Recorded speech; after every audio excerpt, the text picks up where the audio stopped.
Apa kabar pemirsa, kita berjumpa lagi dalam Warta Parlemen, informasi aktual seputar parlemen bersama saya, Medi Nugroho.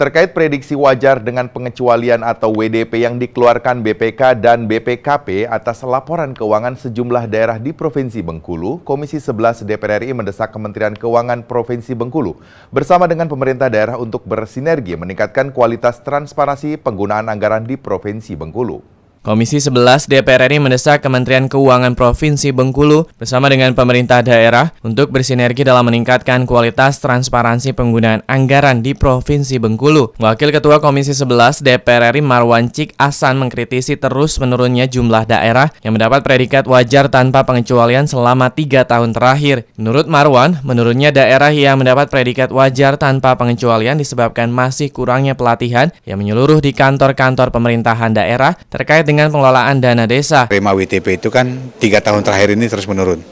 Dari 5 pada tahun 2013, hanya tinggal 2 saja yang menerima WTP. Tentu ini harus dievaluasi oleh BPK maupun Pemda sendiri dan Kementerian Dalam Negeri kenapa bisa semakin kurang baik. Apakah karena accrual basis?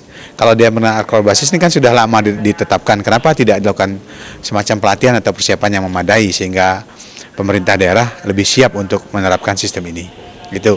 Untuk meningkatkan kualitas transparansi laporan keuangan, terutama yang berkaitan dengan penggunaan dana desa. Namun, Marwan Cik Ahsan mengapresiasi kinerja Kementerian Keuangan Provinsi Bengkulu dari sisi serapan anggaran yang hingga 30 Oktober lalu telah melampaui minimal target capaian nasional sebesar 60%. Kalau kita lihat dari sisi penyerapan anggaran, tadi kan sudah cukup baik ya. Anggaran dari pusat itu yang disalurkan melalui Dirjen Perbendaharaan Negara itu kan kurang lebih 3 triliun, sekian.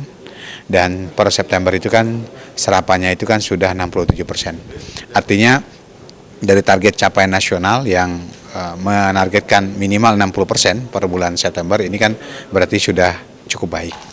Dari Provinsi Bengkulu, Nanda Oktaviani, TVR Parlemen, melaporkan. Dalam rangka mendukung program pemerintah menurunkan angka pengangguran, Komisi 7 DPR RI mendorong seluruh perusahaan pertambangan di Kalimantan Barat memberdayakan tenaga kerja lokal di sekitar lokasi tambang. Usai rapat dengan pendapat dengan 10 perusahaan tambang terbesar di Kalimantan Barat dalam rangka kunjungan kerja, Wakil Ketua Komisi 7 DPR RI Mulyadi mengapresiasi upaya PT Harita Group dan PT Antam telah menyerap tenaga kerja lokal dan mengalami peningkatan sekitar 80%.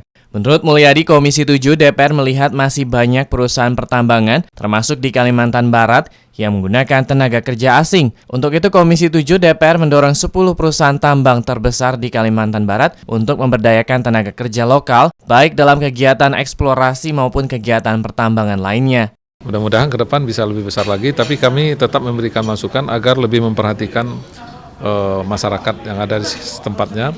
Bagaimana mereka bisa mendapat juga, merasakan juga manfaat dari apa yang manfaat yang dirasakan oleh perusahaan itu. Jangan sampai masyarakat di sekitarnya yang tidak merasakan manfaat apa-apa. Mereka harus mendapat manfaat karena bahan baku mineral ini kan ada di wilayah mereka, ada di kabupaten mereka. Tentu mereka juga harus dipikirkan. Dan tadi sudah banyak konsep-konsep atau program-program yang disiapkan oleh perusahaan masing-masing.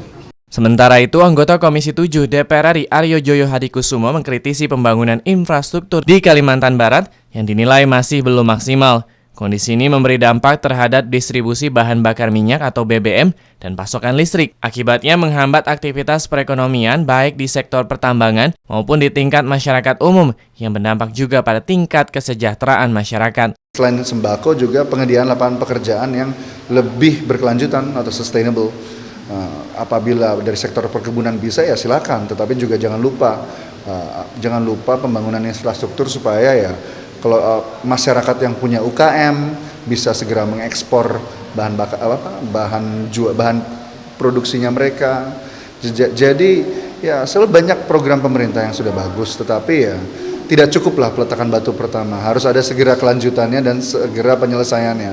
Contohnya tadi Pak Gubernur baru menyampaikan bahwa awal tahun ini Bapak Presiden datang untuk peletakan batu pertama pembangunan beberapa program infrastruktur. Tapi sampai sekarang masih belum jalan, belum selesai. Jadi ya jangan hanya peletakan batu pertama lah, segeralah dilaksanakan dan segeralah mulai beroperasi semua program infrastrukturnya. Dari Provinsi Kalimantan Barat, Kori Elisabeti, TVR Parlemen, melaporkan. Sekretaris Jenderal DPR RI selaku Ketua Panitia Seleksi Pimpinan Tinggi Tingkat Madya di Sekretariat Jenderal DPR RI membuka seleksi tahap kedua, yakni penulisan makalah yang bertujuan untuk mengetahui pendalaman wawasan dan kemampuan serta kinerja dan target para calon untuk meningkatkan peran dan fungsi Sekretariat Jenderal DPR RI di masa depan. Sekretaris Jenderal DPR RI sekaligus Ketua Panitia Seleksi atau Pansel, Winanto Nintiastiti, mengadakan tahapan kedua seleksi pimpinan tinggi tingkat madya di Sekretaris Jenderal DPR RI, yakni seleksi penulis makalah yang bertujuan untuk mengetahui pendalaman wawasan dan kemampuan, serta kinerja dan juga capaian target-target para calon untuk meningkatkan fungsi dan peran Sekretariat Jenderal DPR RI ke depannya. Ditemui usai membuka jalannya tes seleksi tahapan kedua di Gedung Nusantara 1 DPR RI, Ketua Pansel Sekretariat Jenderal DPR RI, Winanto Nintiastiti menjelaskan, seleksi saat ini adalah seleksi tahapan kedua. Nantinya masih akan ada uji kompetensi yang diselenggarakan oleh Sekretariat Jenderal DPR RI bekerjasama dengan pihak ketiga, serta tahapan wawancara akhir. Rencana hasil seleksi akhir akan diumumkan pada tanggal 21 November mendatang. Hari ini adalah pada tahap pembuatan makalah. Tujuannya tentu merupakan salah satu ukuran dari sedalam apa sih pemahaman dari para peserta seleksi ini yang terkait dengan peran dan fungsi DPR RI, kemudian target-target kinerjanya seperti apa, bagaimana yang sebaiknya strategi untuk pencapaiannya, dan kemudian yang penting adalah bagaimana peran dan tugas dan fungsi dari Sekretariat Jenderal nantinya di dalam mendukung capaian target dari kerja-kerjanya DPR.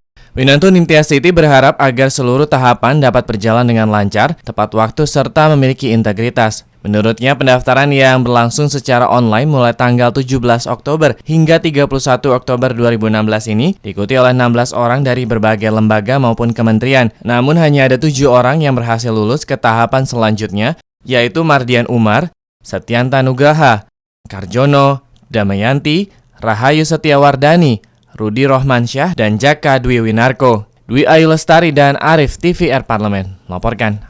Demikian Warta Parlemen kali ini, sampai jumpa pada Warta Parlemen berikutnya. Terima kasih atas perhatian Anda. Wassalam.